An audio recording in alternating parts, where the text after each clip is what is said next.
It was. It 205. really was. I mean, it was the perpetual gatekeeper of the 205 division. He's lived in this position for 4 to 5 to 6 years now. Shout out to Ovin St. Preux, ranked 15th, so the actual legitimate gatekeeper to the Yeah. rankings. Yeah, in every sense of the word. He was plus 160 against Jamal Hill, who was minus 190. And Another Jamal contender Hill, series guy. contender series guy. But I like him. Yeah, I yeah, feel me like he's too. super legit. Yeah, he's legit. I'm Sometimes glad. you see the skill set and you can just see it, right? Yeah, well, it's just like we know when we're getting smoke blown up our ass. Like, you know what I'm saying? Like, at least I like, you know what I'm saying? I have like kind of a bullshit meter. Like, this guy's the real deal. Like, he's not Yeah, like for there's not sure. really like I don't need the contender series to show me this guy's the real fucking deal. But it's cool. Like, this is one of those things. If he goes on to be a big success story, this will kind of validate or it credential that a little bit more. Right. Yeah. And he got paid as fuck from this fight because Ovin St. Preux missed weight by 1.5 pounds. Yeah. The limit's 206, right, in a non-championship fight. Oh, that's right. So, That's right. So he misses it by 1.5, which is super close. And at 205, like that's almost nothing. Like that made no difference on the way they fought each other for sure. Yeah, but what's weird is his coach told him to Yeah. stop cutting. Yeah, it's that's just exactly what I super was gonna crazy. say. Like, hey, bro, pound and a half when I get 205. Like, you can do that. I But promise see, you can do I that. don't know, bro. I honestly had a different takeaway from that. I kind of looked at it from the other side of the coin as if your coach is telling you to stop, like you Yeah. probably should, like you know what I'm saying? Because I agree. And he is getting older, so maybe that weight cut's just harder for him physically, and he was just not handling it well. Yeah, and it's like also though, just like think about it. Like we've all had coaches. Anybody out there that played a sport has had coaches. I mean, it's a different relationship than a fight coach, but we've all had coaches. And like the coaches are gonna tell you exactly what you said. Push through. Like you can do it. Like I've never had a once coach tell me to oh you're good. Just chill. It's Yeah, straight. yeah. And It's so straight. We just won't get the reps in today. It's like, well, what? yeah, exactly. So that's what I'm saying. If if a fight coach is telling you to stop, like maybe that was the right move. I don't know, but I don't know. Only they know. But yeah.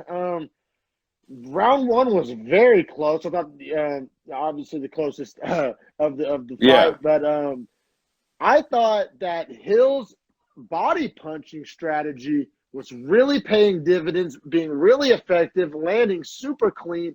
But he wasn't like Topuria. We were talking about earlier, and we were covering the Topuria fight. How he was winging the body hooks like he was hitting a heavy bag, and let me see here. Hill was the exact opposite. It was like these super rangy straights, but they were just landing like right in the middle of the gut. And they were really effective at A, keeping the distance, and B, scoring points. But they were like landing like they weren't feeling good. You could tell like St. Preux was feeling those. So it was and they effective definitely on helped. three fronts. They definitely helped him find his distance for St. Preux's head after that too, because you kind of got a feeling for where the body was, and you to strike just a little past that to get to the face.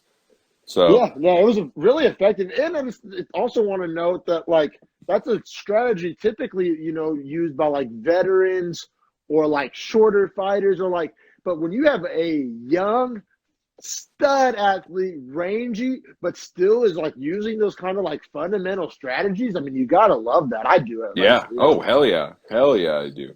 And I'm honestly like his stock for me last night went way up. And I mean, you saw John Jones and guys like that talking about it. But in the second round, I scored the first for Hill. Did you as well? Definitely. And I don't know if we skipped it, but Hill was a minus 190, OSP plus 160, and they are fighting at light heavyweight. And yes, I did give round one to Hill. Yeah, mainly those super effective body punches impressed the fuck out of me. What's weird is I thought in the start of the second round, OSP came out and had some really nice body kicks he was landing, was throwing some nice just jabs out there to kind of keep his distance for the kicks. Well, most of the fight, OSP was doing really effective with the leg kicks as well. Like Hill's leg was not feeling great. Like he was kind of not limping, but he was feeling them leg kicks for sure. That because we mentioned how close the first round was, and then we just like only talked about what Hill did good. In the first round, OSP was really hurting him with those leg kicks. He really was, and the striking numbers were really close in the first round. It's just most of OSP strikes were to the legs, and most of Hill's strikes were to the body, and that just kind of looks a little better on the eye test. Absolutely. So, absolutely, but right. yeah, take away round two, brother. Oh, well, I was just going to say that OSP was still throwing some of those big kicks in the second round. But then Hill started landing some big shots. Like he had found that range for OSP's Yeah, face and yeah, started tagging him with some headshots. And OSP's tough as fuck, man. Like he ate a bunch of hard shots and yeah. never got dropped. But eventually, for about a minute straight, Jamal Hill was just unleashing that flurry of punches on him along the fence. Yeah, it was one of those things. The first time Hill found that chin, I was like, "Yep, this is a wrap." Because you just Yep. saw the head pop back. You saw him kind of walk back towards the fence, and just like, I mean, you could just see it was a real problem. And Yeah. now let me ask you this. I don't know. Maybe I'm just too hung up on this lately.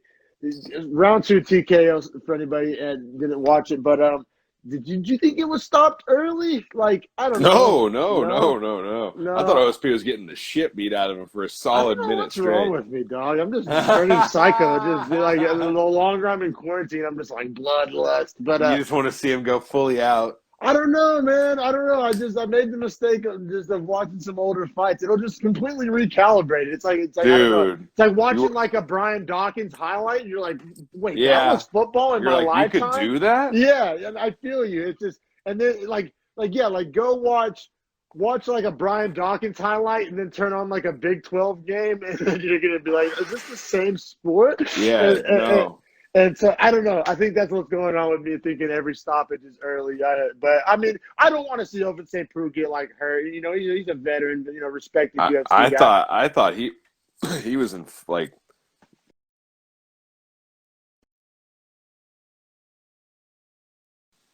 you still there? Okay.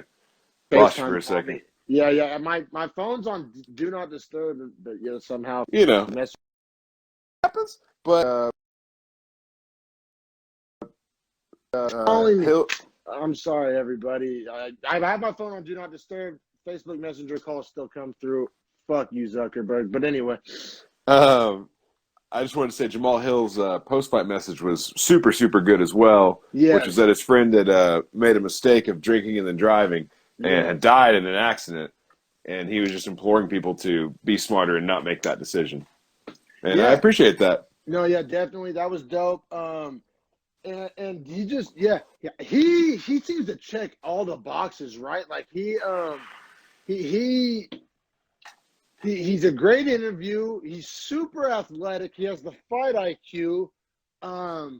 He has the Dana White Contender Series kind of machine pushing him. Like I don't know, like all arrows pointing up for Jamal Hill. I mean, he's obviously going to be a top 15 guy now.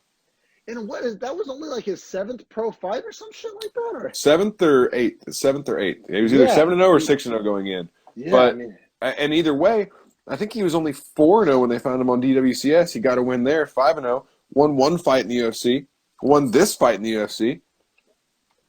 So he's 7-0 now. yeah, that's what I'm saying. He's just getting started, and I mean, Yeah, and he's a force, man. to Like he be a has guy some who has to legit this skills. early, yeah, no, legit skills, and like, John Jones, like I said, was tweeting like the eyes, like the eye emojis, like well, how he's often do you see a young physical freak with discipline? Like it's rare. Like it's rare. Like that's always the thing.